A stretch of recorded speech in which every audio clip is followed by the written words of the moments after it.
welcome to the final part of my convention trilogy. Yes, it is day 3. This is the last day of my convention series.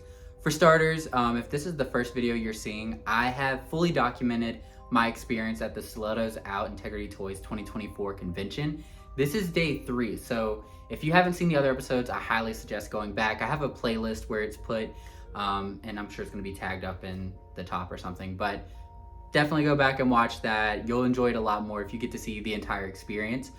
But yeah, so if you're here, I'm assuming you've already watched the rest. I'm gonna say what I always say. I would appreciate a like, comment, and subscribe if you enjoyed this. This all took a lot of work, but I really enjoyed it. I hope you all have as well. And we're at the end. I'm not gonna lie, I'm kind of sad because even though the convention, like right now it is Sunday. No, it's Saturday. So today is literally a week from when I finished, a week from the convention. The convention was last Saturday, it's the next Saturday.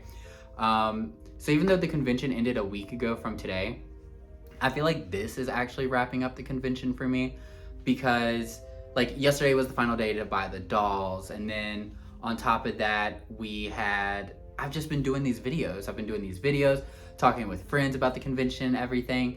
So for me, it almost feels like this is like the actual finale of the convention, which now I feel like it's come to an end, so it's kind of sad. But anyway, I'm still excited to share everything with you. I will warn everyone watching this right from the beginning, this is going to be the longest one yet. There was a lot of stuff to record, a lot of things to talk about. So definitely get comfortable, get a snack, anything like that, because it's gonna be a long one, which I'm sure you can tell. I can only imagine. I'm still at the beginning of editing this. So yeah, where to start? I know where to start. So last episode, I kept talking about, oh, we're gonna talk more about the clues. I'm not gonna forget, don't you worry. So I forgot. In a way, I recorded me talking about the story we got after Poppy Parker, but I forgot to include it in the video. So I'm actually gonna let that play now before we get even further into this video. So here's a clip that was supposed to be in last video, kind of wrapping up the story after the Poppy Parker luncheon. Okay, so Poppy's lunch is wrapped up, and now we have more story cards and more story to talk about. So let's get to it. I'm gonna start off by reading what happened at the Poppy luncheon. The stuff we got. Date, May 21st, 1967. Location, the Swiss Alps. Description, theft. Assigned agent, Hans Henderson. So, the sun shone brightly over the Swiss Alps, creating a perfect day for a ski date in the fabulous swinging 60s. However, for Poppy Parker and other glamorous models invited as eye candy to an extravagant industry affair that day would become infamous. Everyone's favorite teen model would find herself entangled in one of the biggest mysteries of the time, whether she liked it or not.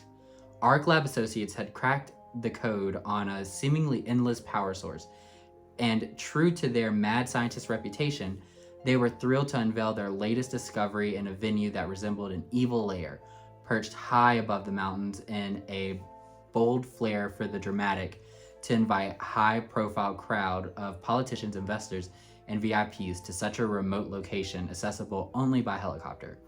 It was long before the young Baron Adrian von Lambert appeared, stunning everyone with his presentation. His team had perfected a miniature nuclear cell capable of powering small devices and outlasting any existing power source. The implications of this groundbreaking invention, decades ahead of its time, proved it's secure and stable, could revolutionize the world in countless ways, even giving a superpower an edge in the space race. As the interminable presentation continued, the unthinkable happened. Sirens blared, security shields descended over the windows, and doors automatically locked, trapping everyone inside. Within seconds, the entire compound went dark. In the ensuing panic, disoriented guests scrambled for exits, oblivious to the sudden ninja-like movements of one of their peers.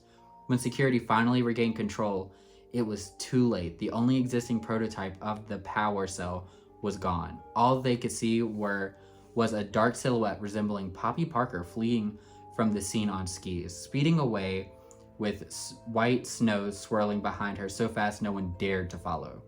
Later that day, when the authorities landed on the helipad of the dramatically theatrical layer, they began interviewing guests who claimed to have seen Miss Parker flee.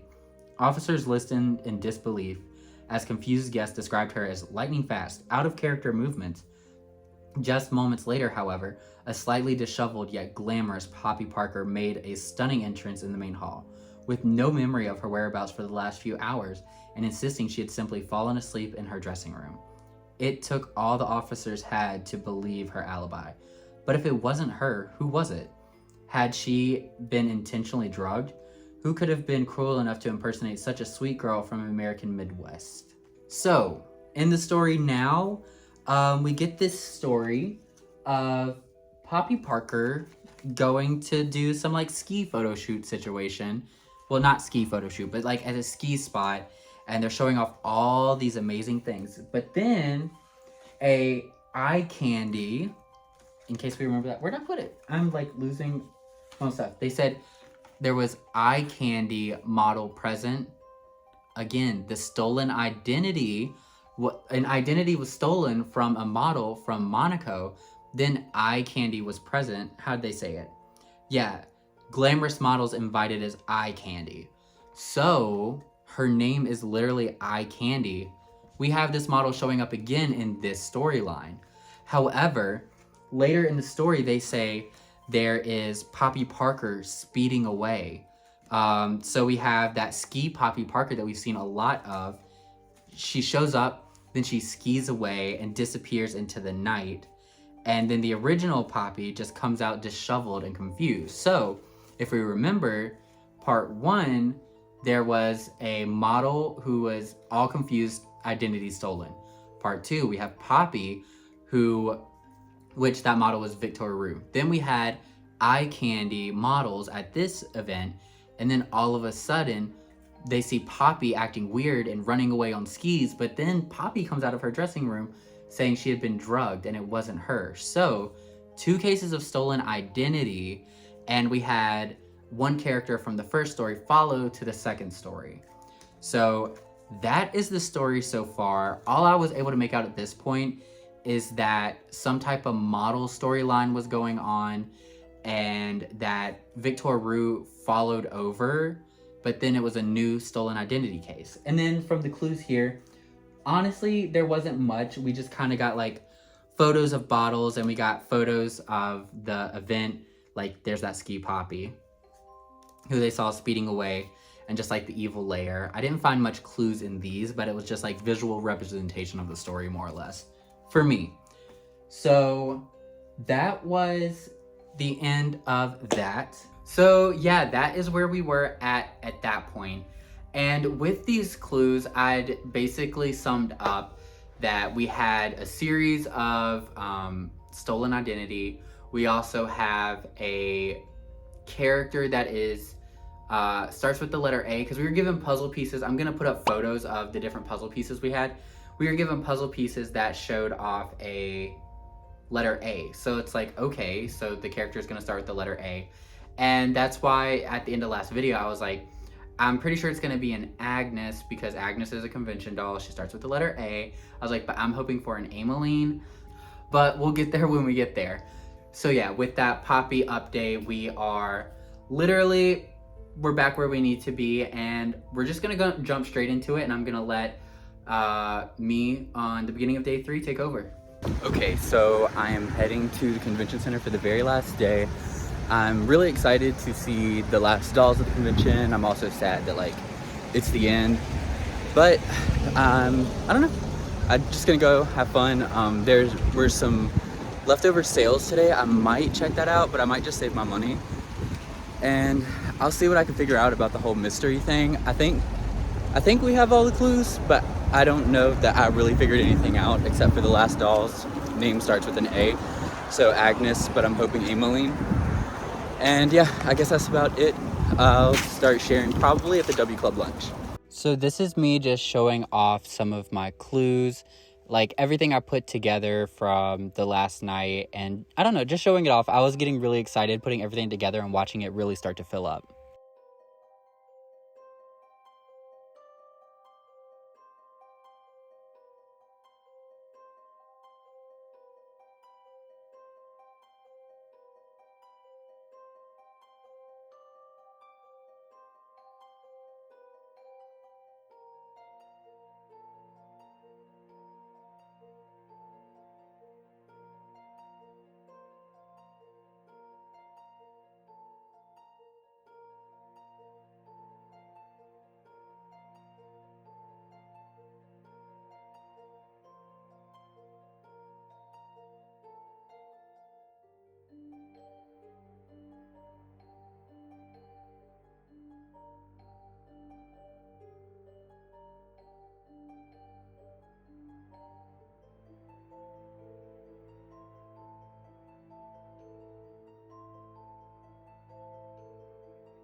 And just like the past days, they put the day before's dolls out on display at the top.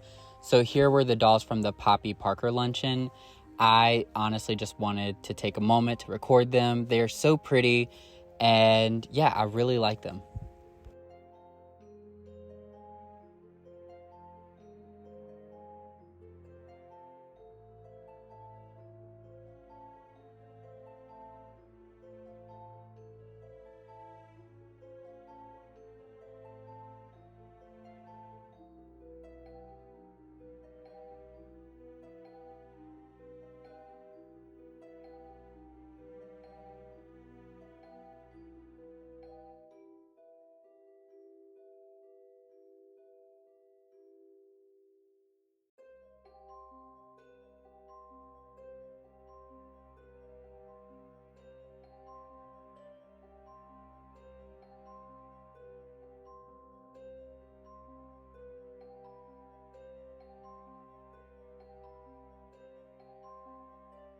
So at this point, there was just a lot of socializing after I arrived at the convention, and the W Club was coming. The W Club luncheon came up. So in case you did not know, the W Club luncheon is an additional event that you can pay for to attend. So like the original ticket for this convention was $775. Then for an additional lunch, the W Club lunch, it's an additional $200 to attend. I did pay for it, and this lunch included a centerpiece that everyone was going to be guaranteed to buy, as well as a giveaway doll, and of course a meal. So I'm gonna go ahead and let's get to the W Club lunch. Then we get to the lunchroom, and I was so excited because it was decorated after Egypt. And fun fact about me, I love ancient civilizations and stuff, and Egypt is one of my favorites. The only down part about this is my seat was pretty far away from the stage on this.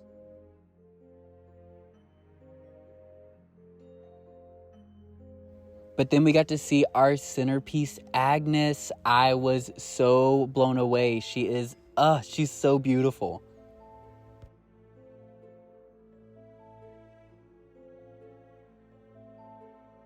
So tonight we're going to be doing the big resolution of the weekend. Today you're getting more cards, more story cards, and today is sort of a side story to the main story that explains what the lovely Agnes on every table has to do with this. Yes. So speaking of, how many of you want a centerpiece? Well, we know it's the W Club luncheon, so Yes. everybody gets a chance at our fantastic centerpiece. Oh, but I wanted to pick numbers. You're so boring. I mean, you can pick them, but they will reside in your head. So a big round of applause for Jessie, who was so kind to give us this amazing Agnes. This is Oasis. She is 185, and she is available for all the W Club members. So every single one of you have an opportunity to purchase her. Okay, so now I'm gonna talk about the food, but for some reason, I don't know, I think I was just really hungry. I did not eat breakfast this day. No, wait, yes I did, because I ate breakfast at the hotel. I had a waffle. But anyway, I don't know, I forgot. But it started, they gave us I'm pretty sure it was a quinoa to start. It seemed like a lot of people at my table were not a fan of it. I was okay with it. So it started with quinoa. I didn't get any photos or videos of that. But yeah, that's where it started, and then I got the rest recorded. So this is the ravioli they served. Honestly, one of the better meals they served. I actually really enjoyed it, and it seemed like everyone else at my table seemed to as well. I believe so, at least.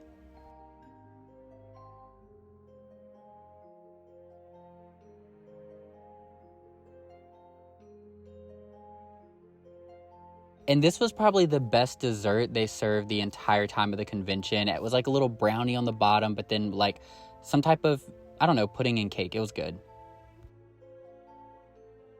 And then we will have evidence bags under the table, not yet. Find the person who's the most agile at your table, because they're gonna have to crawl underneath it. And if nobody is agile at your table, ask somebody at another table, because they push them pretty far into the middle. But not yet, not yet, guys, not yet. We've got things to unveil. Okay, guys, do you want to know about your giveaway, or should we skip that part? Okay, we'll do it.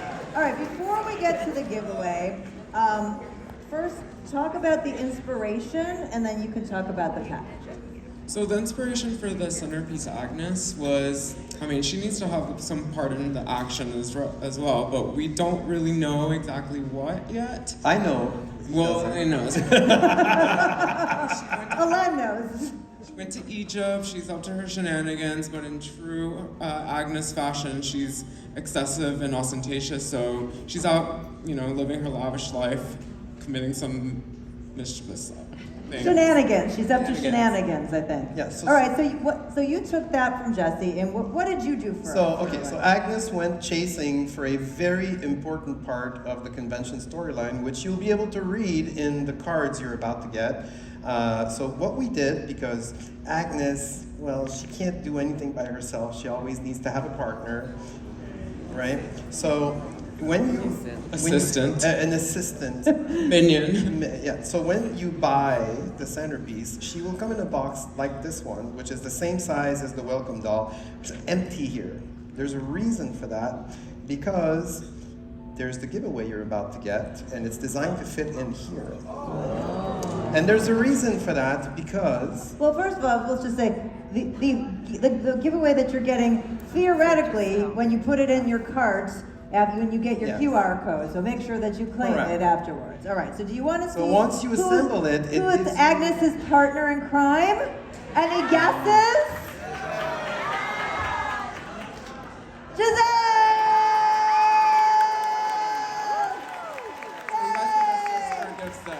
It creates a sister gift set. The sisters get it. Thank you, Jesse, for saving Agnes and Giselle for the W Club lunch. All right, so with that, thank you guys again so much. All right, so those are the dolls from the W Club luncheon. We had Giselle and, okay, well, Agnes was on the table, of course, but we had Giselle and Agnes, and I actually want to kind of confess something. When I first saw these dolls, okay, let's back up. First off, we had the centerpiece Agnes, and actually I want to show something. So I did not, my number at my table was number 5. So I ended up not winning any centerpieces up to this point. And also right here, they're like, okay, we're gonna give out the table numbers, and everyone remember your table numbers? Okay, 7. And it was so confusing because we were with a whole new table, because your W Club lunch table is not necessarily the same table as the rest of the events, because it's like a separate purchasable event. So my table, we had no assigned numbers, and the Elaine just was like number 7, and we're like, we don't even know who number 1 is yet. So what my table ended up doing, which was kind of cool, our little badges, I don't think I have it near me at the moment, but like our little lanyards, we pulled out our cards with all of our names on it, since our names are there, put them all together, mixed them up, and like fanned them out for the waiter to pull one, and the one he pulled would get the centerpiece. I was not pulled, but we all felt like that was the fairest way to do it, because we were all kind of interested in the Agnes centerpiece. But I did get lucky later. There was someone who had a part of the centerpiece but wasn't interested in keeping it, and was asking if they were interested. I was, so I do have a piece of the Agnes centerpiece, which I'm actually really happy, because up until this point, this was my favorite centerpiece, only because we have the doll, but also all these hieroglyphics. It makes it so cool. So I did get the Agnes centerpiece later in this same day, but I figured I'd show it off now. So this was really cool. I'm really glad I have this. Am I sure where I'm gonna display it yet? No, not at all, but I do love it. But now I want to talk about the dolls specifically. One, I love the Agnes. She's very beautiful. Right off the bat, actually, when I first got to the table, I was really confused, because I saw her and I was like, who is that? And then my friends, Blue Fattel on Instagram, they were sitting right behind me, and our tables were right next to each other. So I turned to them and I was like, who is this? And they're like, that's Agnes. And I was like, that's Agnes? Because she looks so young. Not that Agnes typically looks old, but she has a like very mature, very stern features typically, and she still has that kind of like bitchy look to her, but she looks a lot more youthful in this release to me. So I thought that was really exciting. I didn't even realize it was her at first. Very beautiful, very exciting, and I do really like her. But now I want to talk about the Giselle. So when they first put up the photos of the Giselle, it was this photo that was shown off, and I did not like Giselle. I was so disappointed because look at this, the dress, it looks almost like a denim. This blue, I was like, what is going on? I was a little confused. I was not excited. But this is a perfect example of why it was so important for them to have the prototypes there. Because then, which you're gonna see in a clip in a second, I was able to see the dolls in person, and my opinion of the doll completely shifted, because this is like a bluish green ombre shifting kind of metallic dress. This dress is stunning, but in this photo, it just looks so bad. This is not a good photo. Again, you're about to see the clip and you'll see this dress is absolutely beautiful and ended up being like one of my favorite pieces of fashion from the convention. It's so pretty. I love the colors. So yeah, I love these two dolls, but I just want to talk about make a point about how this photo really threw me off with the Giselle. So she ended up being great, and I'll let you guys just see that clip now.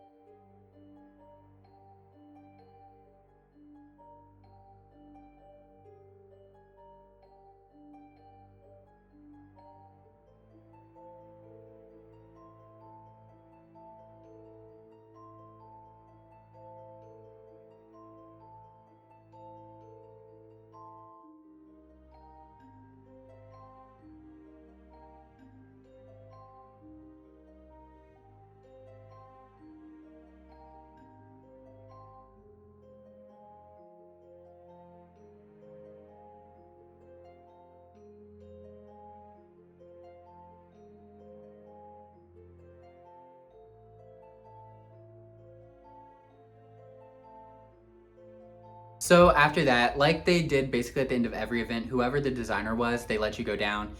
You can get the card signed and kind of talk to the designer a little bit and see the dolls. So I went up and it was with Jesse. So I got Jesse to sign both of these, which you can see he signed Agnes and Giselle there. But there was something more important than Agnes and Giselle that I had to talk to Jesse about. And so I brought out my Alejandra Luna card, and I wanted to just be like, hey, you did a great job. I'm sure you've heard that all night. But I was like, I wanted to let you know that Alejandra Luna is my favorite character from all of Integrity. And when she was the upgrade doll at W Club, that was when I was like, okay, I'm gonna join. And I got the Billion Dollar Beauty Alejandra, and I was really excited. I love her so much. I'm so happy when she makes a release, and I was happy to see her here. And he was just like, oh, my baby, talking about Alejandra, which was so cute. And then I got a photo with him. I'll put that here. So yeah, it was cool to interact with Jesse, and also just tell him Alejandra's my favorite character, and just to be like, I really love this character and I appreciate your creation. I really enjoyed that. So yeah, that was a pretty cool moment. It was really nice to sit and just talk with Jesse some. And then after that, I sat down with some friends, and we were just kind of going over the clues, talking about what's to come, what's to expect. And at this point, we had a lot of the stories. And I can take this moment to talk about the stories that we had up to this point now. So we got to the point where we had stolen identities, and we had a bunch of other things. But at the end of this lunch, we were given some more story cards about Agnes and Egypt.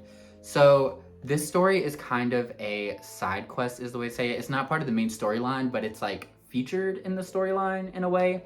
But I'll go ahead and read this now. So it came with 2 story cards, and it is in October 19th, 2004, location Cairo, Egypt.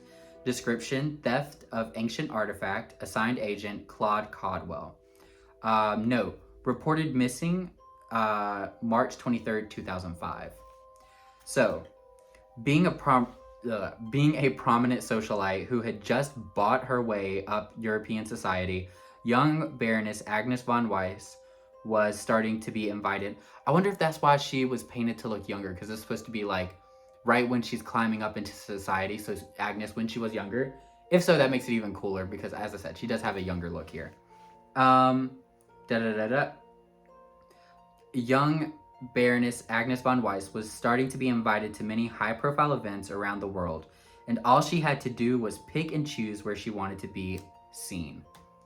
And clearly a glamorous white yacht cruising over the most exotic locations along the River Nile sounded like a grand idea to a lady with many delusions of grandeur. Soon, learning that this wasn't just any old ship, but a highly regarded vessel owned by the head of the Egyptian Historical Society himself, and hoping to prevent another international incident of epic proportions, the likes of which only everyone's favorite slightly chaotic yet extremely fashionable Baroness was capable of, the other Van Weiss, Agnes's dear sister Giselle, decided to tag along.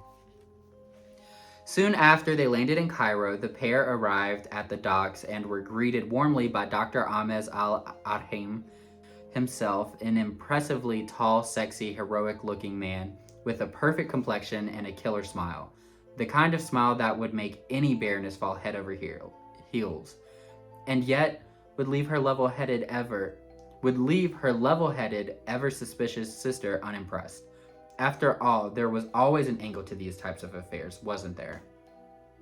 As they were shown to their cabin and given a tour of the luxury yacht, Ahmes explained that this was no ordinary tour, and that they were on the hunt for clues that would lead to the recreation of a rare compound the ancient Egyptians had mastered, a brew that famed French philanthropist Jean Francis Champollion had brought to light as he was deciphering rare hieroglyphics in the long-forgotten tomb simply named Edu Cobra.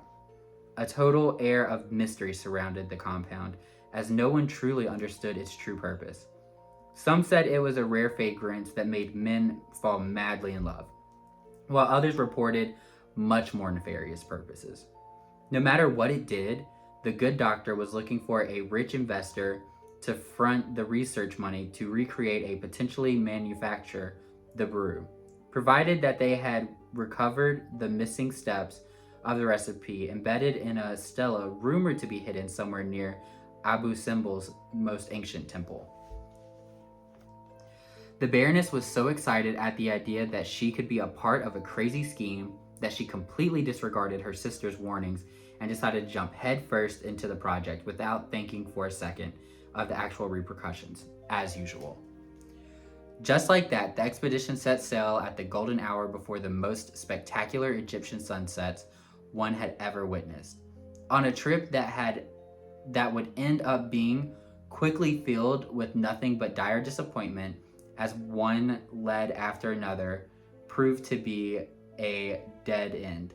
They quickly learned from the various eyewitnesses that many remembered seeing a mysterious woman pilfering ancient sites with a full crew of archaeologists about 20 years prior.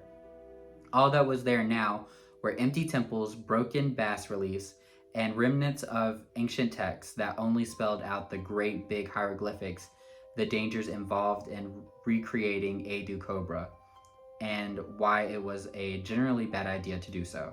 The Baroness was furious at losing all the money she had invested in this endeavor, and felt that her only revenge would be to accuse the good doctor of being nothing but a fraud and wasting her fabulous resources, which, to no one's surprise, got her expelled from Egypt on the spot. So that is the caught up story. We had more clues, and again, most of the clues we got from this one were like the finishing puzzle pieces. I'll put them up right there on the screen. And we also got one that was very interesting. Let me see if I can find it right here. We got this clue right here that said it is the face of the person guilty, and they're like, I've seen these eyes before. And if you look, I don't know how well it's gonna show up, but it's like kind of like techie pieces in the eyes. It looks like circuit boards in the eyes. And it's like very pretty pale looking skin with like these very blue eyes. So at this point, I was like, with all the clues and everything, I was like, okay, we have some type of time traveling or like multi-yeared situation going on. We have someone who's stealing identities of models in order to get away with these ingredients. We have something that makes people forget memories. Then we have this ancient Egyptian potion. that has been, the recipe's been stolen basically. And we had a robotic hand clue, and we had a bunch of like futuristic looking like stuff. So I was like, are we looking at some type of like time travel situation, or like futuristic time travel, something like that? And then I was like, just like robotic, futuristic-y, but I couldn't put my hands on it. And then I knew it started with an A. So from these clues, if I had better knowledge of Integrity Toys, I might have figured out who it was. Unfortunately, my knowledge was limited. So what I was thinking was, we just got Agnes at this event, so there's no way the finale character is going to be an Agnes. So I was like, Ameline is assured. It is Ameline. But then I was sitting with my friends again, Blue Fatal. I was sitting with them and talking about the different clues, and they brought up something really cool, which I thought would be nice, is that it could be a doll that would be a reference like to the Zendaya Mugler look. I'll put up a photo. I was like, that would be insane, kind of like a Fembot moment. And then looking at Zendaya, I was like, what about Adele? I think it was me who said it. It may have been someone else, but like Adele, she starts with an A. We haven't seen Adele all like for the entire convention. I was like, Adele that's like recreating this Mugler Zendaya look. I was like, that would be so cool. Also an Ameline recreating the look. Like she had like a finger wave hairstyle and stuff like that. I was like, that'd be amazing. So I was kind of in my head imagining some type of like Fembot situation. We've had a lot of like techie parts and stuff like that. So that's kind of where my mind was. I was crossing my fingers for Ameline, but I was thinking maybe Adele, and I was thinking some type of Fembot futuristic time travel situation of someone who's been going through time and stealing the parts they need. And that's where I was. We'll have the final reveal later, of course, but that's where my mind was at that point. And while we were sitting there talking about like what the final doll could be, I started talking about how I still did not have a head for my doll. Like the doll body I got in the mystery pack, I was like, I still do not have a head for that doll. So someone overheard me who was sitting with us. It was a very nice woman, and she said, what are you looking for? And I was like, an FR White head. And she's like, oh, I think I actually have some. She's like, I have this one character from the American Horror Stories, the Coven season. It was like one of the dolls. She's like, I think that's an FR White. And I looked it up and I was like, you know what? It's cute enough. I'm down. And so she was like, if you come up to my room, I have a couple of heads. We can look through them. And I was like, great. So I went up with her to her room. We're looking through the dolls, and it turns out that the American Horror Story doll was a Japan skin tone. So it was not a match, which was disappointing. And she was like, I'm sorry. And then she's like, wait, actually, I think I do still have an FR White. It's a Tulabelle 1.0. Let me look real quick. And then she pulls out this Tulabelle 1.0 head. She just had like blonde hair and bangs.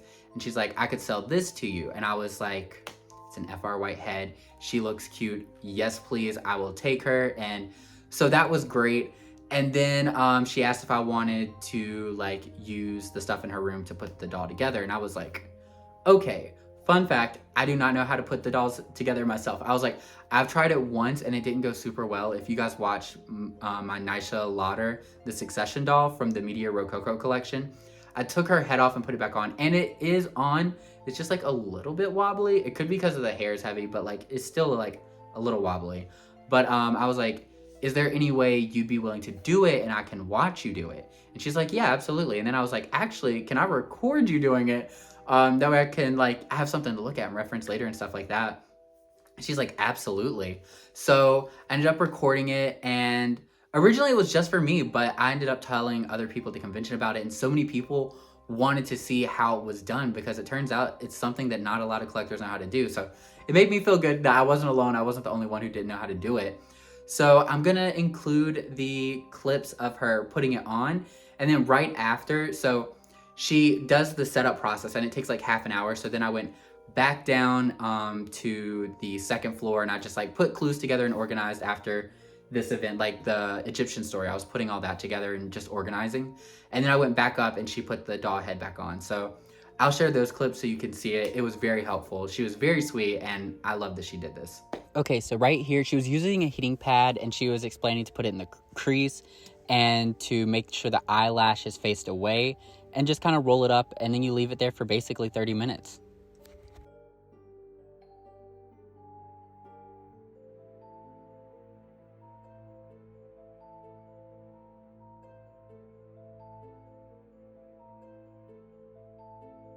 After about half an hour, I came back up. She showed me the head was squishy.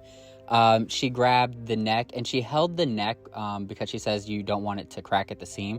And you basically just gently put it on, being careful of the eyelashes. And then you have a completed doll.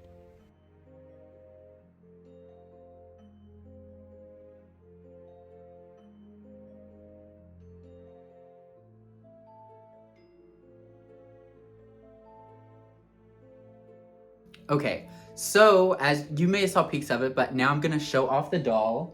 So my mystery Build-A-Doll, the doll that I've been hinting at this like since the first episode. She was my mission to find her pieces. It is this Tula Bell. So I didn't have any, oh my gosh, the top is like moving. Also, I already cut off the bottom to this piece. I really like this as a top. We'll go over it later because there's some other pieces I need to talk about. But she is super cute. I actually really like her. And I did not know who she was at all. I just knew she was a Tula Bell 1.0. The woman who sold her to me, she didn't give me like much information as far as like which release of Tula Bell this was or anything like that. So I didn't have much information to go off of. So after I bought the doll, I thanked the seller. I went downstairs with this doll. I sat down in my main little area that you've seen me recording before. I love that little, it was like a little hallway with like lounge area. And I put her down and I started researching Tula Bell 1.0, looking through her releases until I found this doll. And you guys, I figured out who this is. Does anybody know who she is before I even reveal it? I was kind of shocked because Tula Bell hasn't been one of my favorites, some of the modern releases we've seen so far. I love the one from this convention, obviously, because I bought her, but I really like the one that was released this convention. But she's not someone I've given a lot of attention to, but I was like, I really like this one. I think she's pretty. I looked her up, and you guys, she is the Tula Bell from the Fashion Fairy Tale convention from the Style Lab, and with her pieces, she represents like Alice from Alice in Wonderland. I became so excited because that's my favorite convention, and I actually really like the Tula Bell. Like, I put a photo of her complete in her fashion. She has like a bow and everything. She's like a gothic Alice. I really love her. At some point one day, I would love to get her entire fashion set and complete this doll. Like, it'd be so cool to have a complete Fashion Fairy Tale convention doll. But just in general, I was so excited to have her. I really like her. I don't know, she's really cool. She's really, really cool. I really like her. And she's really pretty. Like, surprisingly, I really like this Tula Bell. Even, like, she's an older Tula Bell and everything. So, I think she's great. I love her. And this is my mystery doll finished. Actually, we'll go over it later, but this is the outfit I have put on her. It's that outfit I got from the frock shop. Or Tiny Frock Shop. It's like that piece I cut off the bottom part because I love this as a top. And then these pants, we're going to talk about them in a minute, but they were a table gift. The shoes from the Magia 2000 collab that came in my mystery box.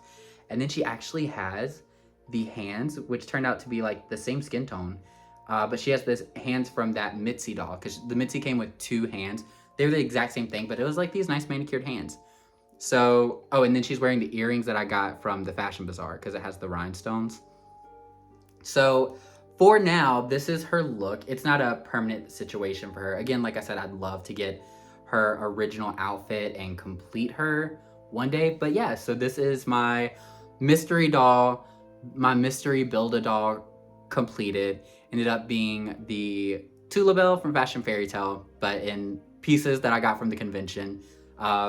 I'll probably use a lot of these pieces in restyling, maybe not together, I don't know, maybe keep them together. But this is just what I have on hand here at my mom's house. I do not have my collection here. I do not have my accessories or anything like that. So this is just what I put together. She's super cute. Let me know what you guys think about her and things like that. I'm super excited. But yeah, that is my mystery doll completed. So after completing my mystery dolls, I literally just sat around talking with people before the convention. I was just like taking in the whole last day. And then it was finally time for the final gala. So I will let you guys start seeing that. Then it was time for the last event. So everybody crowded into the dining area for the very last time. It was very exciting. Everybody was dressed up and just excited.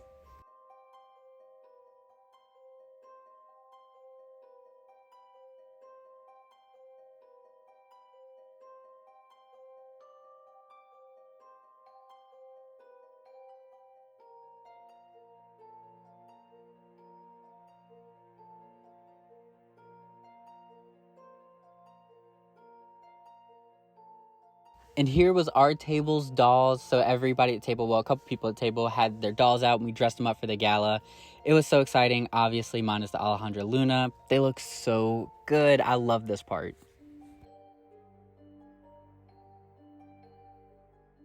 Okay, so now I'm gonna talk about table gifts, which I got actually table gifts each day, but I decided to wait till the final day and just kind of talk about all of them. My table decided to do table gifts. First off, I failed. I was so excited. The night where I stayed in the hotel, so Friday night, I was supposed to show what I was giving as table gifts. Completely forgot. I don't even know. I think I was just so tired, but I was so excited after like the fashion bazaar and stuff like that. But I can tell you guys what I did. I had these like little brown trunks that had like little clasps. You could open them. They were cute. And then inside each of them, I had like 3 little gold bars. And then I had these beads that I had found that looked so much like diamonds. So I had like filled each of them with a bit of the diamonds. And then with Danny, my husband, we created these miniature books. This I'll be able to show you because I made an extra one for myself. It's currently literally at my house in Kiori's hand. So I'll probably show it in my next video. But I made these miniature booklets with the logo of Stilettos Out on it. So it's like a handbook of Stilettos Out. I thought it'd be cool to have like a miniature for your doll to remember the convention, which is also like, if you guys remember from day one, I bought that little trunk purse situation from a store because I really like the idea of like remembering the convention and representing it in the dolls. So yeah, I have a little book. That book that I made for myself, I'm definitely gonna have Imogen holding that at the end of this. I think it'll be really cool. Her dossier or something maybe. So yeah, that was what I gave to my table. It seems like people liked them. I thought it was fun, so I hoped everyone liked them. Then the first night I actually got a gift and it was really nice. I got this photo frame with this art, like pop art of Poppy, and this frame, which is really nice. It's really cute. I like it a lot. And I also got this shirt with that same print on it. I'm using the Mitzi doll to kind of model the shirt, but it's like a slightly, kind of like I did it over the shoulder, kind of like an oversized moment, but it's that same art printed onto a shirt. Really cute.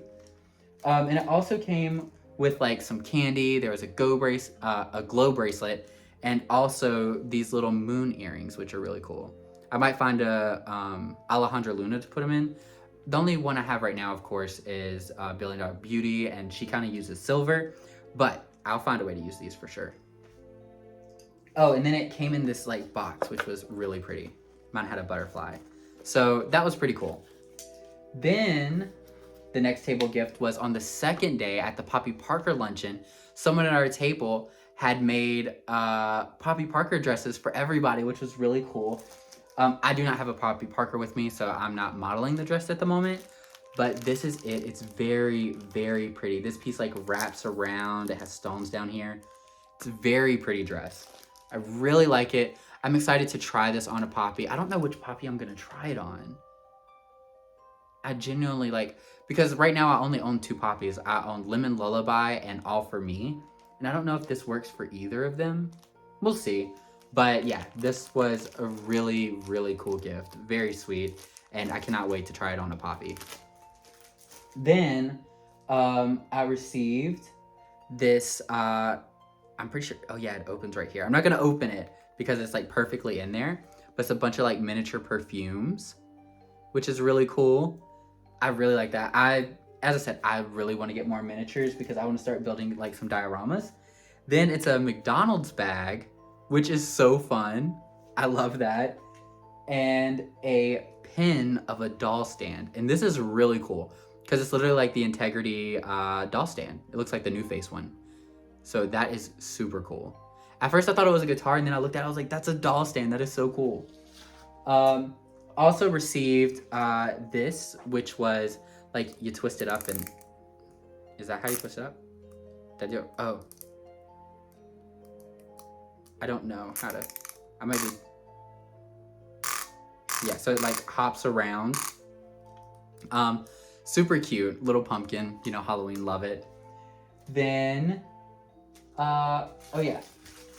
Then I was just talking about this Tula Bell. Also received these pants. So these black pants right here, which you can see, they are very nice, very fitted to the doll. They look so cool. So yeah, that's where these pants come from. Her head's a little crooked.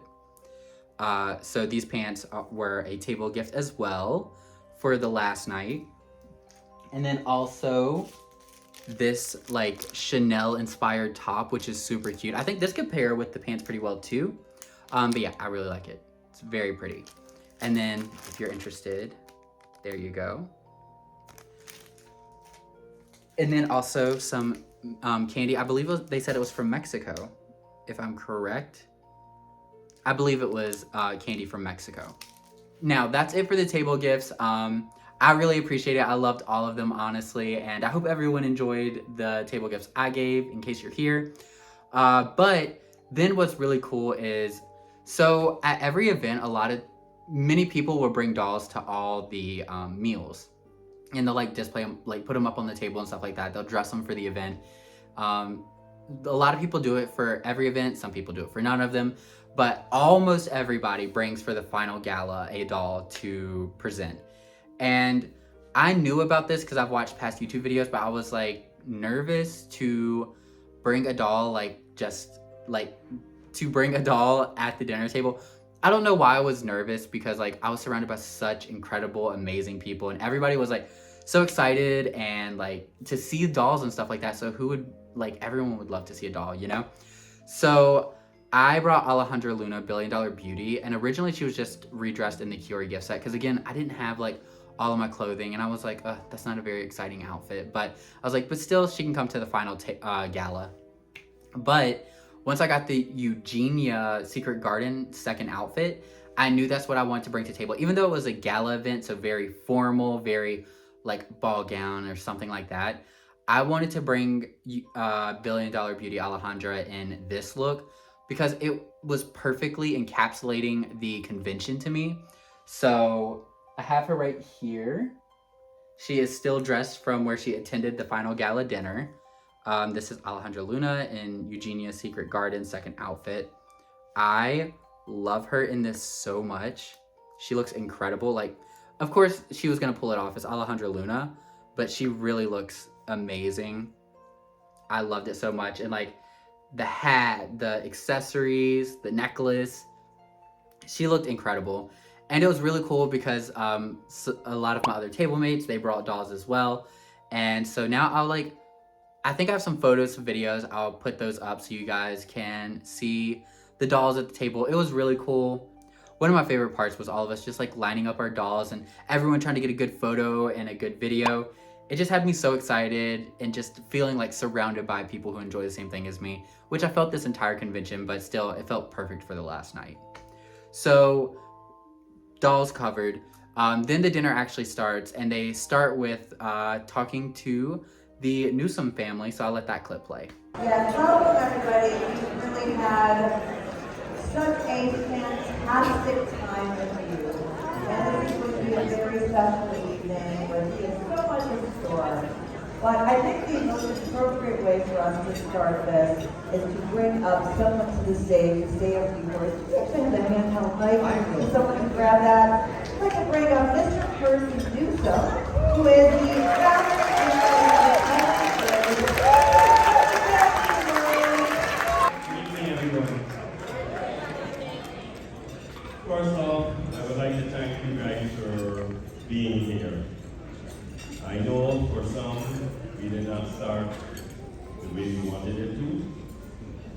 appreciate so many of you still showing up. And hopefully you will be able to enjoy God's time with you.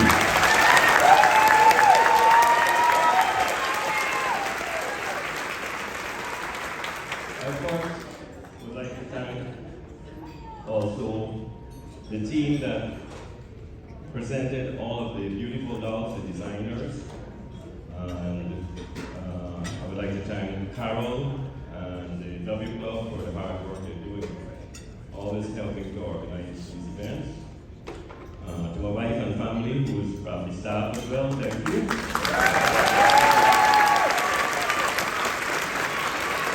And to Jason, who will be here shortly, I wanted to thank him for his continued support in presenting the final night doll, which I'm sure all of you will go with.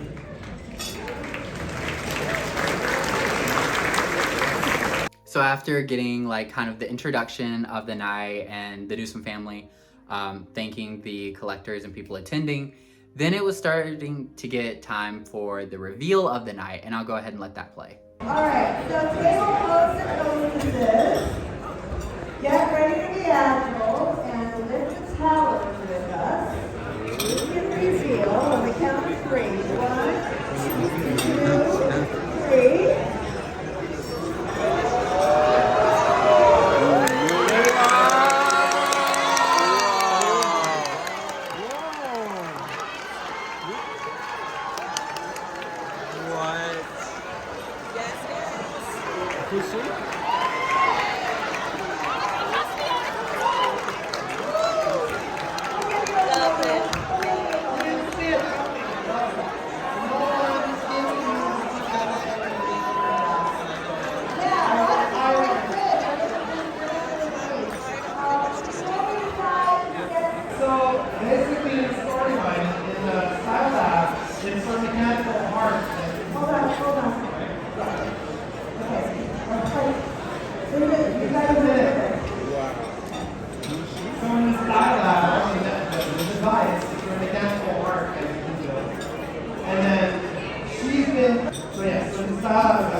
And then she's the one that's been trying to live eternally forever. So at least it's been helping her steal all the components to rebuild her beautiful body with her transparent lens. So she comes with a full set of transparent legs like the original ones and a 2.0.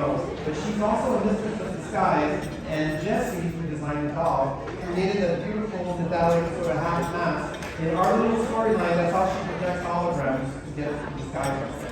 And so, you know, that attaches almost like to an earring in the ear, so you can take it off. And on the tabletop, you also see it's 3 different looks. So we're normally all our tabletops are the same on all 3 sides. These are different on all 3 sides. They were going on Each side's a different look. So who wants a chance to purchase first? Okay, so the first number is going to get the table topper, and that is number 2.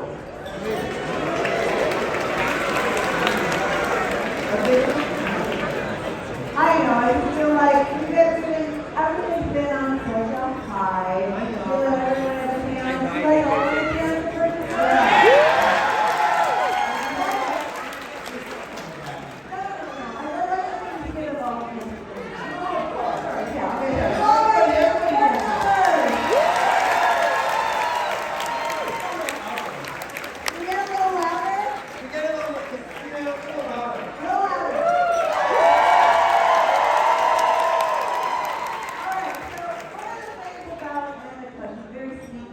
Very sweet. Very sweet. You've got a lot of experience on this place.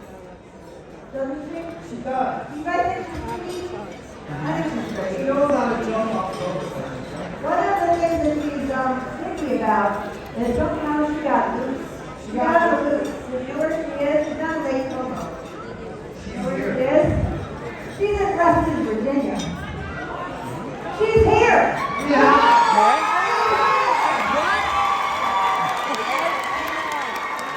So yes, the final reveal, it was Annika. Honestly, I feel like if I was more, I mean, I'm not even trying to be like, oh, I'm so smart, I would have figured it out. But I feel like if I had given it any deeper thought and I had a better idea, of the original release, I could have put together it was Annika. Like, we got the robotic hand in a clue. We had the letter A. I figured out it was futuristic-y and robotic. I don't know how I didn't... I mean, I know how. I wasn't aware of the character. But I think I really could have gotten it. But anyways, at least I got the idea of what was going on, even though I did not guess the character correctly. But what was really cool is, as you saw, she was there and available for purchase. She was a centerpiece doll. Everyone was allowed to get one, but we did have to pay for her. And I have her here. You guys do not know, it's been a week since the convention, and I have not unboxed this doll yet because I need to film the review. How hard it has been seeing everybody's photos and videos of this doll, and I was like, the fact that mine is still in box is driving me crazy. Because I'm waiting till I get home to do it. But anyways, so here was the box. Stilettos out. It's really nice. It's like a much thicker. It's not the typical Integrity Toys kind of like cardstock we've been getting. This is like a fully thick cardboard. And here she is right here. This is my Dasha, or Anika, I believe it is, or Annika. Annika, right? I've been calling her Dasha. So here she is. I love her so much. I love the fact that you can choose, like, if you want her to be more android or if you want her to be more human. She has the completely cyber legs, but look over here, human legs. She has the cyber arms, over here, human arms. So I love that they have provided that option. This hair, which they called cyber blue, I love fantasy hairs, so I love this. She is so, her eyes are such a piercing blue against her like super pale skin. Amazing. And the dress is incredible too, which you can see from photos, but she has these little cutouts here. She looks so good. Really, really good. I love her. Also, in my video, you saw like she had the one hand, like this hand out like this. And that's exactly how it was. When I opened the box, her hand was like that, which was kind of cool. It was a little like creepy, but she's supposed to be the villain of the story. So I thought it was kind of funny. But yeah, I'm so excited to open this doll. I really, really, really love her. She was amazing. Something with the reveal that I did notice, that if you look in the video, like you might have to rewind to see the reveal. The videos of her, the photos are correct. The photos are this doll. But the video, like going around, she's a different skin tone. And I noticed that pretty quickly. I like both. I like the skin tone she had in the video. She looked really nice. I like this one. This one makes her look more robotic, more like... The other one made her seem more humanoid. This is definitely more android. And I love a good fantasy moment. Her as an android is so cool. So I'm happy with this. But the videos definitely had a different skin tone on her. Like, she had a much more like... I don't even know the name of the skin tone, but it was definitely more like warmth in her. But yeah, this one is, I believe, porcelain skin.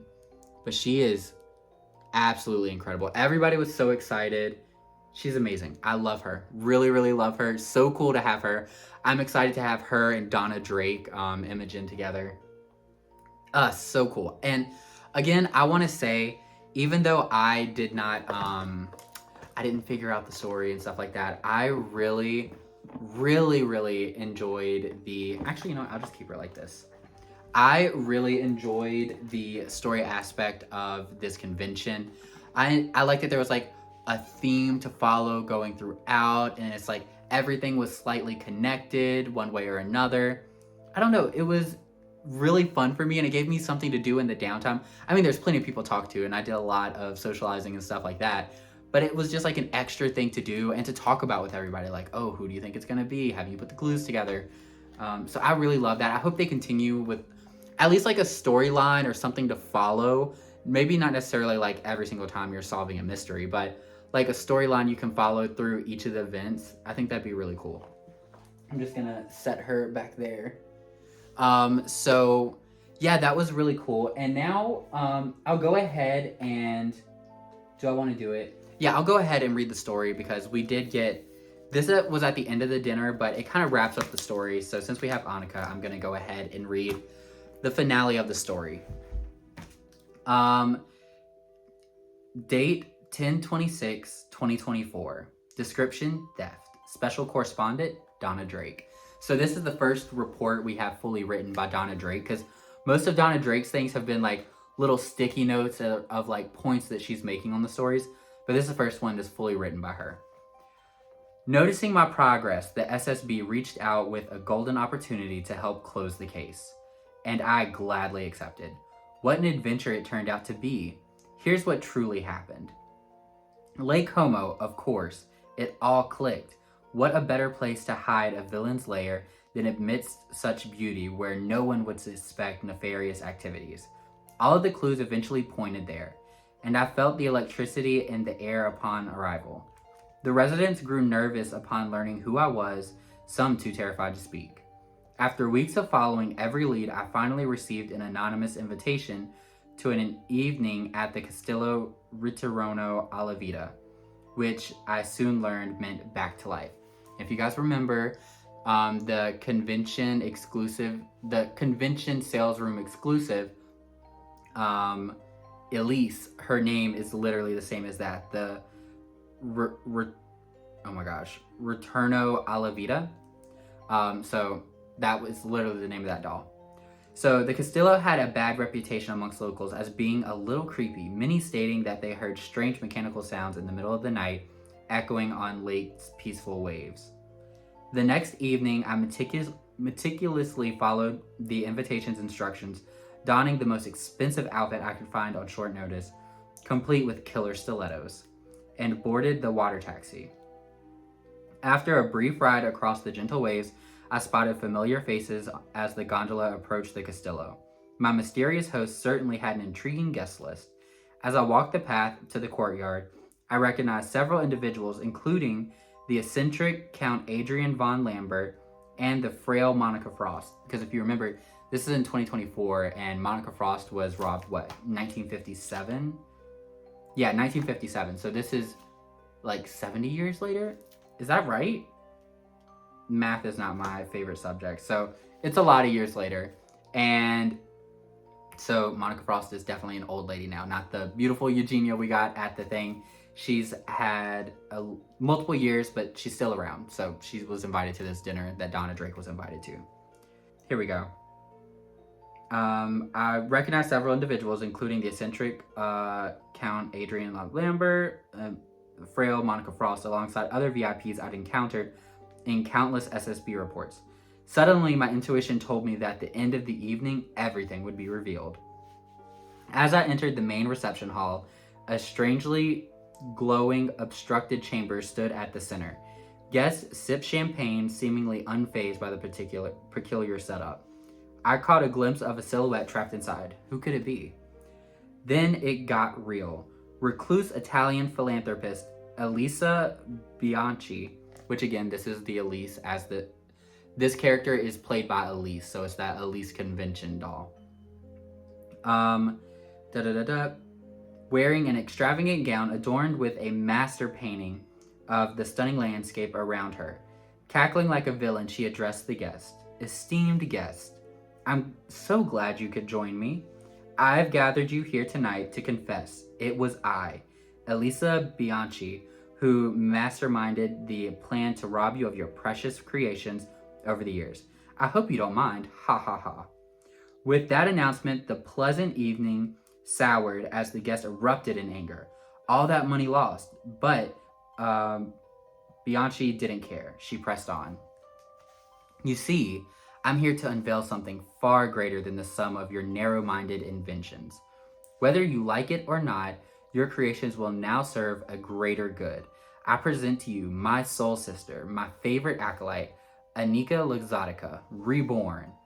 As she spoke, a loud whoosh echoed through the hall as the walls of the central chamber lifted, revealing its occupant, a fully reconstructed and functional Anika Luxottica, now a cybernetically re-engineered beauty with a thirst for eternal life and youth, was ready to wreak havoc on the unsuspecting world once more. I gasped. Of course, how could I not piece it together sooner? Thought to have died in a plane crash years ago, Luxottica, a frail, high-profile thief, survived through extraordinary body upgrades. She impersonated socialites using her mask advanced cyber cloak technology and hired shady third parties to acquire other high-tech parts for her ultimate goal. So that piece that she's wearing on her face is supposed to be a device that lets her change her appearance. And that's how she was impersonating all these models, like when she impersonated Victoria Rue, when she impersonated Poppy. So she was using that basically to like shapeshift herself or like put a hologram over her face to make her look like someone else. And she used sketchy groups to get pieces like our heist group, the New Faced Heist group, Style Lab. They were hired to get that special item, which was a cybernetic heart. So groups like that is who she would hire to get all these parts she needed that she didn't get herself. Achieving physical perfection through the implantation of various microcomponents, including a vital artificial heart device, that same one that's in the Build-A-Doll, which, when combined, promised eternal life. To remain undetected, she used the mystical Ade Cobra, a brew recreated from ancient sources stolen by Elise in Egypt, making anyone who suspected her forget anything. Clearly, only a brilliant mind could have orchestrated such a scheme and evade detection for so long. So that same recipe that Agnes and Giselle were looking for was stolen by, right here, you know, Elisa. So that's what happened there. Then the gravity of the situation hit. The evening at the Castello was a trap. To ensure Annika's survival, all witnesses had to be swiftly dealt with.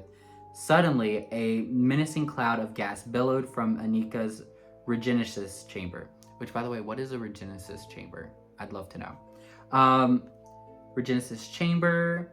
A massive dose of AD Cobra was released, this time laced with laughing gas. Guests laughed and danced, turning the night into a party of the decade. The next morning, everyone had only a headache to show for it. Everyone except me, because I escaped before the brew could reach me. How else could I have written this? By morning, Annika Lazatica and Elisa were long gone. No one even remembered their names. Would they ever be seen or heard from again? Now that they both have access to the technology they need to live forever, who knows? I recommend caution. Donna Drake. And so that completes the the dossier. So I'll show you my completed dossier. I have like the intro story. Then we have Constant Madison making the first report. Then Monica Frost, who was, that's a Constant. Yeah, Constance. Then we have Monica Frost, who was robbed. The model who was impersonated. Poppy, who was impersonated in the Swiss Alps. Then we have the Egyptian story where they were looking for the recipe, but they did not find it. And then the closing of the story of Donna Drake going to the Castillo. And then we have Annika right at the end. And then over here, this is all of the clues.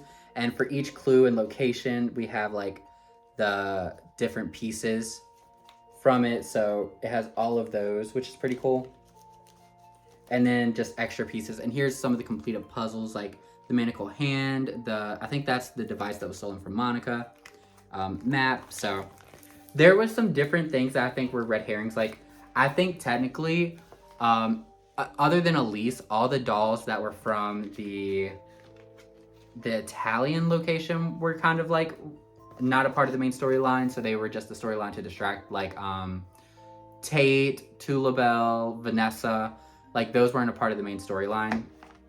And there was like different clues and stuff that kind of like hinted as to what was going on. So yeah, that was the entire story, and that was Annika. So let me know how you all feel about the story, whether you were there or like just heard me talking about it. Like, what do you think about a story kind of like leading the theme of the convention? Again, like I said earlier, I really loved it. I enjoyed it. I think this is such a cool piece to have. Like, I kind of want to display Donna Drake and Annika with this somehow, like maybe even opened in their cards or something.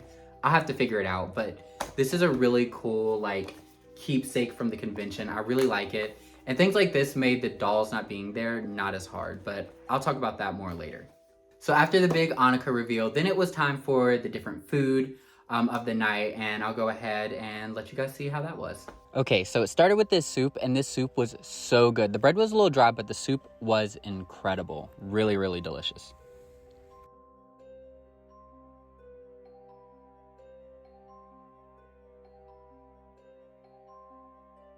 Then this chicken and whatever, asparagus, I think. It was okay. It wasn't as good as the meal on the first night, but it was pretty good. So before dessert was served, but after the main course, that was technically when my table noticed there was people sneaking off to get the dasha, because how it worked was you paid at the table, they gave you a ticket, and they were like, afterwards you can go pick up your dasha. So people at my table realized people were sneaking away and getting the dasha. So my table actually got up at this point. We snuck away and we all got our dasha before the dessert. So we kind of got that, and then we came to the table. And now I'll show you the video of like when I first opened my dasha. And here was me getting to look at my dasha for the first time. I was honestly just like so excited because one, I'm holding a brand new doll in box at the convention, but also she was just so beautiful and futuristic-y and kind of a little fantasy, which I definitely love.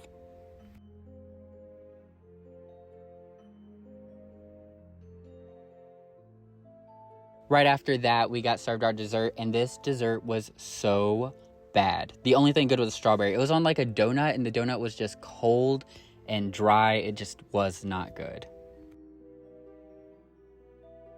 Also, Sinue ended up bringing the Vanessa and Veronique completely dressed in their outfits and put them on the table. So it was cool to see the full red look now.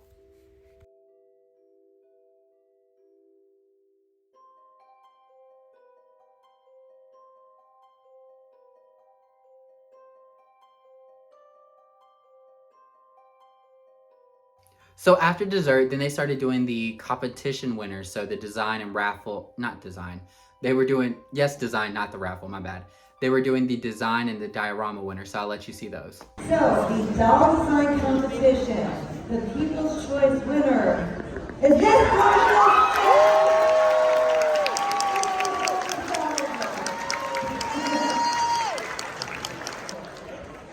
Show it off, show it off. Congratulations. All right, and now we have the Judge's Choice winner, and it is this.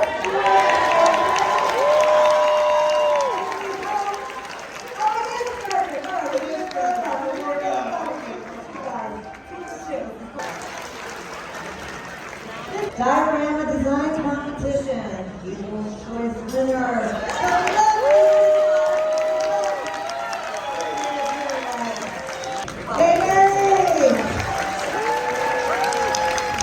All right, and the final Judge's Choice is the gorgeous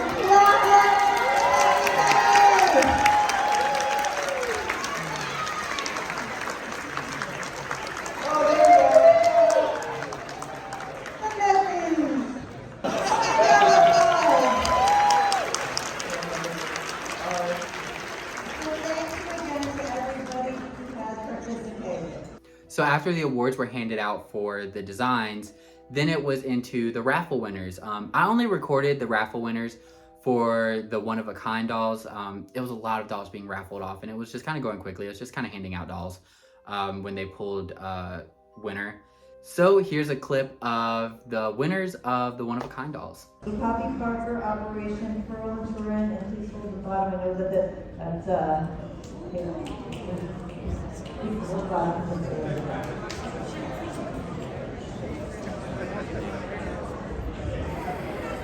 Who wants this doll?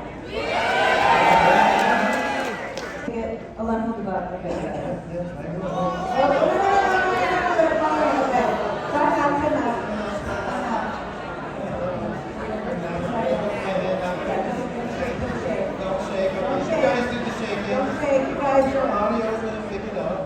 This is our auditing procedure. Okay, not my fault. Tracy Allen. Tracy Allen. Where's Tracy Allen? Tracy! She's so fun. Get in the room. Come on up. You want to present it? Okay. Okay. All right, now one second there.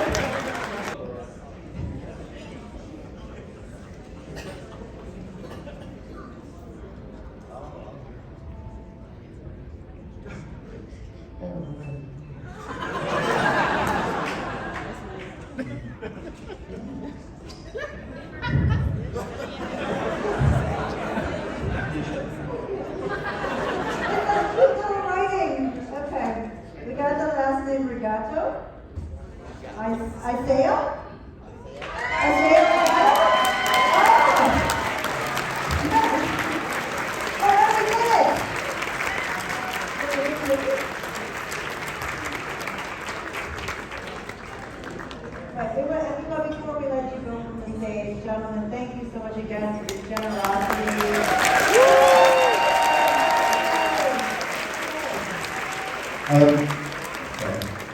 First of all, I want to thank the Integrity Toys, all of the family, and of course Carol, Alain, and Saxia, who we work with for all the project of our capsule collection. Thank you for inviting us. It's a great pleasure and honor. Such a privilege. Thank you so much.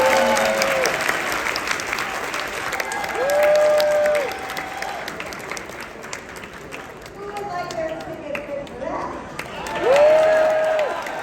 I think I heard there are a couple people who want this meeting. All right, we got Alain who is setting up. Hold the bottom, please. All right. Pick an easily legible name.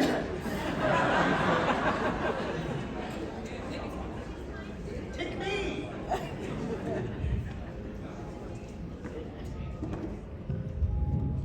The winner is Doreen Palma.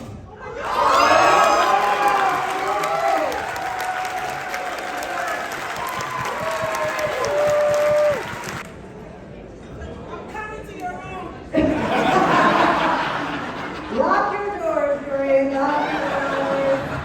Two women like to say anything. Give a round of applause for Situated generosity.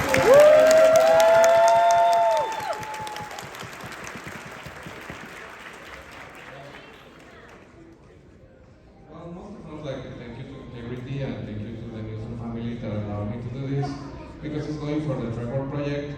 And for me it's very special because I am someone that my family loved me since the beginning. I collected dolls since I was very little. And I think I am the example of if you love your family just as it is, he may one day be speaking another language in another country about what he loves to do. So if I can help a little bit,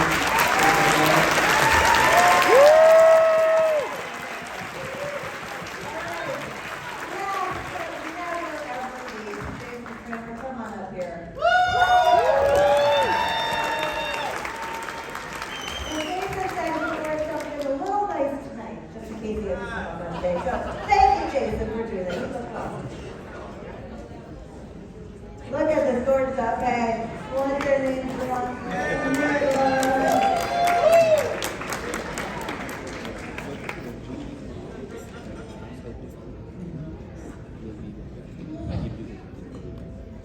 Diana Berry. Again,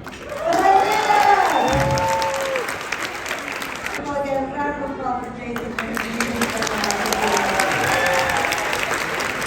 What I have to say is something that we talked about the launch of my collection, and that is I feel so fortunate, lucky, and I'm happy that I get to share the joy that I have for our dolls with all of you. So thank you for these incredible pledges. So sad I did not end up winning the Alejandra Luna, but it seemed like the people who won, they were happy, especially the woman who won the Poppy. Everybody just felt the joy from her. She was so excited, so I was so happy for her. Again, I knew it was a big shot in the dark, but I'm still glad I entered, because I think I would regret it if I didn't enter, even though I lost money because I didn't win anything. I don't know. I feel good that I entered even though I did not win, because at least I tried. But now, this ended up bringing a really cool part of the dinner. And they brought up Jason Wu to talk about, basically the entire start of, the W Club and how Jason Wu started with the dolls and stuff like that, which was really cool. So I'll let some of those clips play. Our special guest for the evening, Mr. Jason Wu.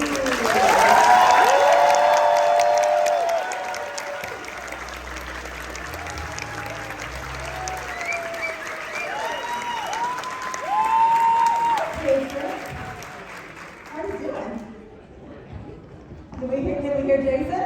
Can you say something? Hi. So it was so cool listening to this whole talk, like I said earlier. And like they talked about how the original heads were done in like a pink wax. It can be done with computers and stuff now, but it was so cool hearing about like the origin of Integrity Toys and their dolls.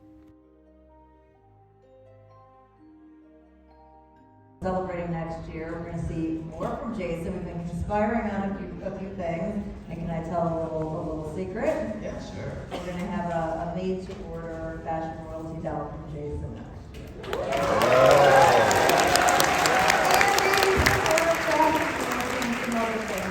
We've been hard at work conspiring for next year.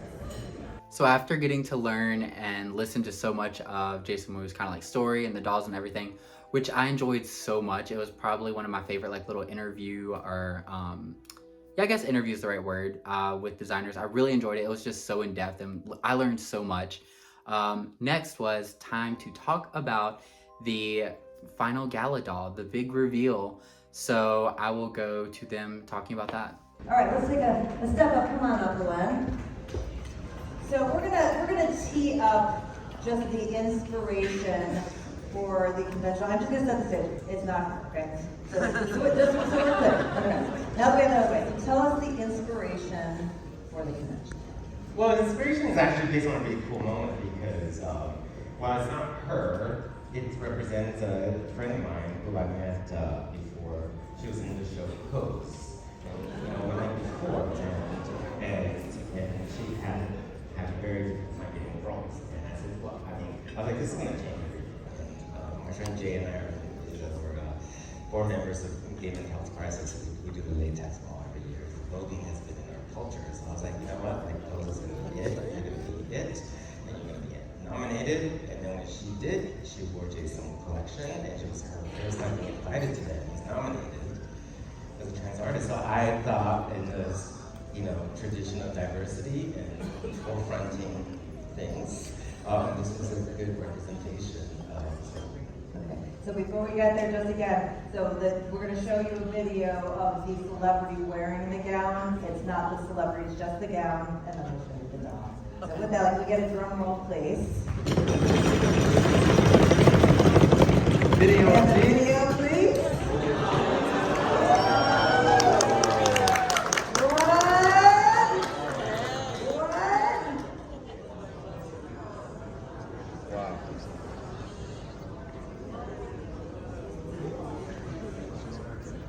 Beautiful. All right, with that, let's go back to the slides and we will see your convention doll, which is Hibiscus Amelie.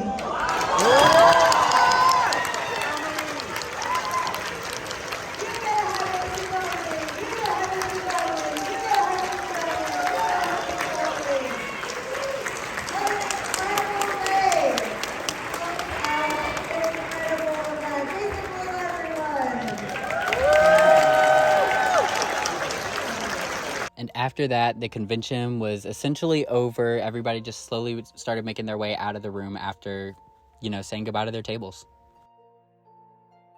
Then this was the last doll we got to look at up close, the Ameline. She's really pretty. I love the brightness in the gown, but you'll hear more of my thoughts on her later.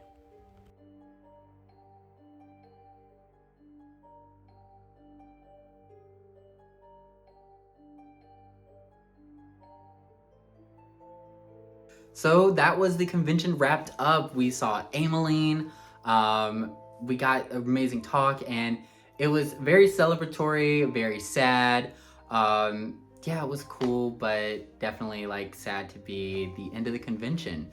I had so much fun. Actually, right after this, going out to look at the doll, the Ameline, I got to meet Max and Sane from Toy Chat. I'll put a photo up here. That was really cool to meet them because they were my way to learn about Integrity Toys, like how I learned about what the W Club is, how do you sign up, how does everything work. I learned so much from them and their YouTubes. So I owe a lot of credit to them for honestly having Integrity Toys on this channel. So thank you to Max and Sane of Toy Chat. I really enjoy you guys' content, and thanks for showing me Integrity Toys on such a detailed level. After that, actually, there's something I forgot to talk about back in the W Club luncheon. I can't believe I forgot to talk about this because something I found very fascinating is that we found out, they kind of talked about, I believe it was a W Club lunch, and correct me if somebody was there and was at a different point, definitely correct me, but I'm pretty sure it was W Club lunch. They talked about what was their most popular doll ever sold, and they were trying to just like tell us about different things and how it's worked, and they revealed the most popular doll they have ever sold. And when I found out, I was kind of shocked, but when I also thought about it, I was like, it makes complete sense. And they said their biggest doll, like biggest released doll and biggest hit, was the Trixie Mattel doll, which is so cool because she was actually my first Integrity Toys doll. Technically, I kind of have like okay, she's the first doll I ever bought, but after I bought her and waiting for her to ship, I ended up buying Smoke and Shadow Vanessa Perrin. So Smoke and Shadow Vanessa Perrin is the first doll I had in hand from Integrity Toys, but Trixie Mattel doll was the first doll I ever had, like I purchased technically, and she's the one that got me to join to start collecting Integrity Toys. So yeah, it was cool to find out. I think they said she had an edition size of 15,000. I could be wrong, but I think they said 15,000, something like that. They said it's the biggest edition size they've ever had. She sold so many copies, and it was a huge raging success. So this is where I make this statement. I've made this statement multiple times. I am going to scream it now. Now that I know how much of a success Trixie Mattel was, make more drag queen dolls, please. I would love it so much. I love the fashions and the style and the makeup, the hair. Like, they can be original drag queen characters. They can be more collaborations with drag queens, whether from like Boulay Brothers or whether like Dragula or RuPaul's Drag Race, or maybe even like queens that haven't even been on television. Like, just do more drag queen characters. I would love it so much, so much. I would get them all, I swear. But knowing how much of a success it was, I really do hope that's like an indication we could see more in the future. Whether that's a continuation of the Trixie Mattel doll and more outfits and stuff, that'd be cool. Or bringing in new queens, that'd be amazing. Or your own original line. I would love that so much. So please, Integrity Toys, please do it. I would love it so much. Please, please. You will have my money, I swear. So after that, I guess this is the part where I just like kind of talk about my full experience. This convention was amazing. I feel so reinvigorated with my Integrity Toys collection. I wasn't even like, I say that, it makes it sound like, oh, I was kind of done with Integrity Toys, which not at all. I love my Integrity Toys dolls so much, but I kind of explained this to my mom, actually. The way I said it was like, I've never been in one physical place where I'm surrounded by so many uplifting people and so many people who understand the things I enjoy at the same level. Like, through school, yeah, like I was in band and I had like everybody enjoyed playing music and stuff. I've been in like my major in college and things like that, but I've never been in a set location with people that just so much share, like they perfectly share a passion of mine, and we're all just unapologetically enjoying it so much. The community is genuinely one of the best parts of the convention. I cannot express how incredible it was meeting all of the people and talking and just nonstop dolls, and everybody was so nice and incredible and sweet. And you could talk to anybody. You could just walk up to somebody and just be like, so your favorite doll of the convention so far? Which was my favorite thing to ask people because I'm so curious and I just love hearing people's opinions and what they liked. I genuinely cannot express enough like how incredible all the people were there, how amazing it was just being surrounded by so many happy people just talking about dolls, sharing dolls, showing off their dolls, talking about the doll they want to see and stuff like that. Like, I loved it. And to every single person who played a part in that, thank you so much. Like, I am so happy to be a part of this community. And it's somewhere I feel accepted and celebrated, and I love being here and being a part of it. It's so much fun, and a huge part of that is to all of you. So thank you so much. Whether you're at the convention or not, we're all a part of this community and it feels great. Now I want to talk about like some things that like maybe could change about the convention. This isn't like any negative thing, because I'm gonna say this convention was a success for me. This was such a positive thing. These are just like tiny little notes, I guess. One, the Style Lab room. I talked about that in my last video. I really feel like it could have been, the lighting could have been done a little better, and that it could have been like dressed up a bit, since that's a room that wasn't changing throughout the event. Because I know the like main room where you eat, like they're changing for each event. Like that's a room that's staying pretty static. I felt like having some type of heisty moments in there or something like that could have been fun. Like just some more decoration in some way. The next thing I'm gonna say might sound controversial to some of you. So I'm gonna warn you, everybody's valid in their own opinions. We all have our own feelings and our own thoughts. And I'm speaking just from my experience. But that being said, don't freak out. Just let me explain first. I'm okay that the dolls were not there. So before you get all upset, let me explain. So for me personally, I was really disappointed when the dolls weren't going to be there like everyone else. But then once I was there in person, I don't feel there was anything missing from my convention experience. I love that we had Dasha to come home. Don't get me wrong. Like, I love that I have this doll already. And maybe it would have been cool to have a couple of the dolls there, or like, I don't know, a mix of it, like the finale doll, or just like one doll from each event or something like that. But having the option to wait until November 2nd to pay for my dolls, it made the convention so much less stressful. Because one of the things is, like, when you go into the sales room at your slot, that's when you buy dolls. So you go and you buy then. And since we had until November 2nd, there was no like rushed pressure. And then I'm an impulsive buyer when it comes to Integrity Toys. I try my best not to be, but especially in person, I know I have a tendency to be impulsive. So having that time to really think clearly about what I want, what's going to fit in my collection, what am I actually going to appreciate in my collection, I appreciated having that time to think and reflect before I just like swipe the credit card. I enjoyed having that. And again, my convention felt very fulfilled with everything. Like, seeing the prototypes was amazing. Don't get me wrong, one thing that I do miss that I've seen from past convention, again, this was my first convention, so it's kind of like ignorance is bliss. Like, I don't know what I'm missing because I haven't experienced it before. But I will say the centerpieces from past conventions were very, very impressive. Like the way they'd have this whole display built in the center of your table, and then like somebody gets picked to have it. I think that's a very special thing. So I'm not sure, like, I think maybe there's a hybrid between the two.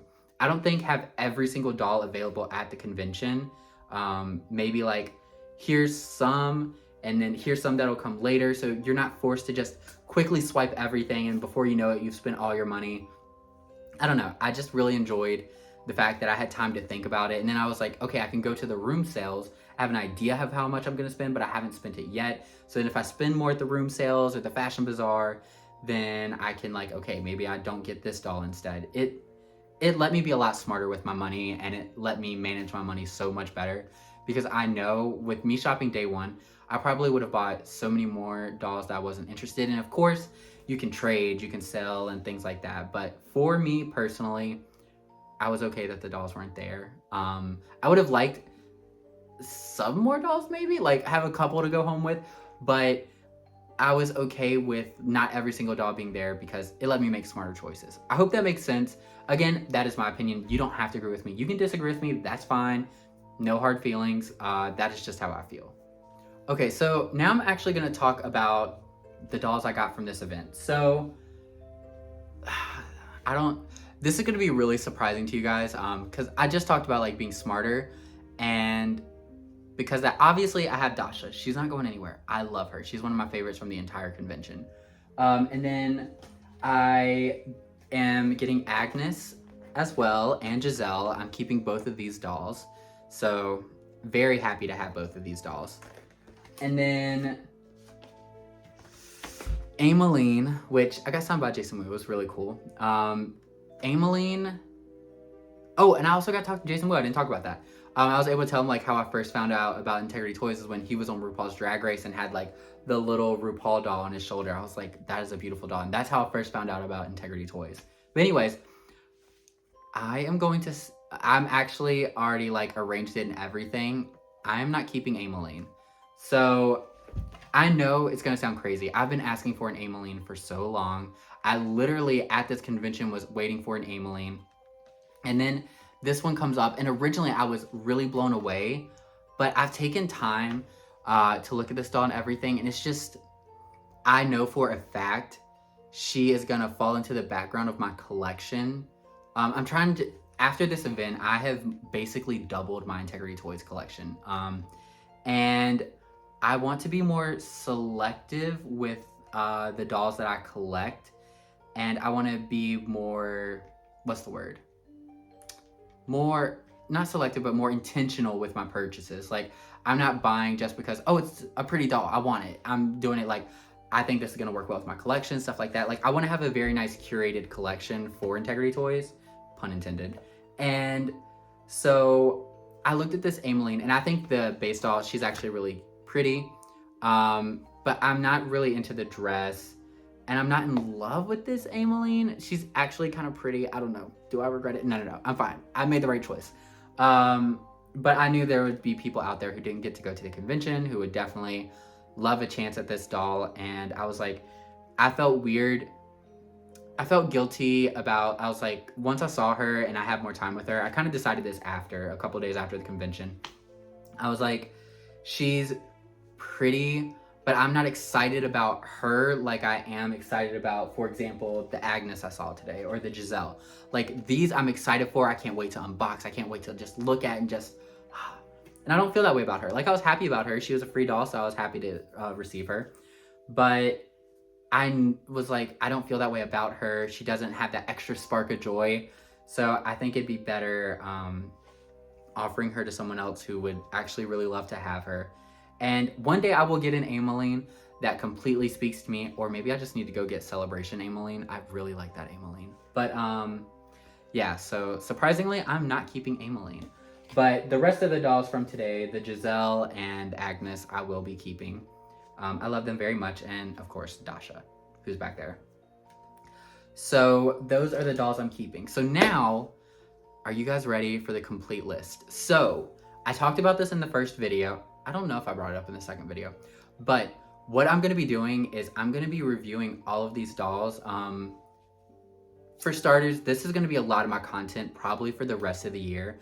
I prefer doing long form content. I could just do like a full quick review of the entire collection of what I've purchased and what I'm keeping, but that's not the type of content I enjoy, and I like making the content I enjoy. I like taking a moment for each doll and really getting into all the details and talking about her. It makes me feel like I connect with the doll more, and also that's just what I enjoy doing. So I'm gonna be making an individual video for every single doll, just like my past reviews. I'm gonna be doing that for every single doll that I did purchase in this convention, which means I have a lot of content coming soon. You already basically know what's coming, but what I would love from you guys is in this video, I'm gonna go into the comment section. If it's not there yet, I will be commenting down there soon. And I'm gonna comment each of the dolls I am getting, and I would like you guys to thumbs up who you would like to see. The ones with the most thumbs up are be the ones I review first, down to the least amount. That way I just know like what you want to see first and what you want to hear about first, because I'm doing all of them. Even if there's one that gets 0 thumbs up, if it gets a thumbs down, I don't even know if you can do that. But like the one with the most likes or thumbs up, we're gonna go thumbs up. The one with the most interaction is the one that I'm going to be reviewing first. So I'm now going to let you guys know, I've said it in all the videos, but here's the entire collection of what I am getting from the Stilettos Out convention. First off, we have Ayumi, and Ayumi is going to be in the purple fashion from the Style Lab. So first up is Ayumi in the purple fashion, the Naja outfit. Then it's going to be Erin in the Build-A-Doll fashion. I decided I'm going to be putting her in that. So the violin fashion is going to be going on my Erin. Then number 3 is going to be Reina complete as she was shown in the Style Lab. Then I have the Alejandra Luna La Sombra. I have Lethal Rose Vanessa Perrin. Then we have Constance Madison Agent Sugar North. We have the Tulabelle Dead Drop Gorgeous Tulabelle. Then we have Elusive Poppy Parker, the one in the pink and orange jumpsuit. Then, was there any more that day? I don't think so.